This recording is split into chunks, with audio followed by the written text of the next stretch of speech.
આજે ગઢડા શહેરની અંદર ઘણા વિસ્તારની અંદર ગટરના પાણીનો પ્રશ્ન છે। ત્યારે હાલ સામાકાંઠા વિસ્તારની અંદર વોર્ડ નંબર 7 ની અંદર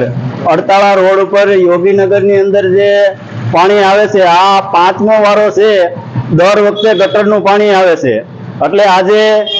પાણીના અભાવે લોકો હેરાન અને પરેશાન થઈ રહ્યા છે। ત્યારે વોર્ડ નંબર 7 ના યોગીનગરના તમામ જે રહીશો છે તે આજે અમે સાથે મળી અને અહીંયા ચીફ ઓફિસરને ગઢડા નગરપાલિકામાં રજૂઆત કરી છે કે જે આ ગટરયુક્ત પાણી આવે છે તે તાત્કાલિક જોડાવી અને બંધ કરવામાં આવે અને જે અનિયમિત વાળવા આવે છે તો તે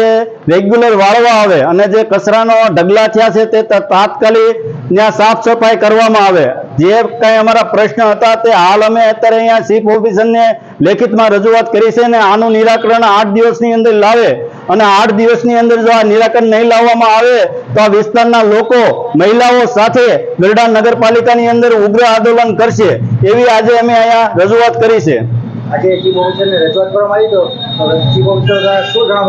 ચીફ ઓફિસરે અમને ખાલી 4 દિવસનો સમય આપ્યો છે કે 4 દિવસની અંદર તમારા જે સાફ સફાઈ થઈ જશે, જે ગટરનું પાણી ભળે છે તે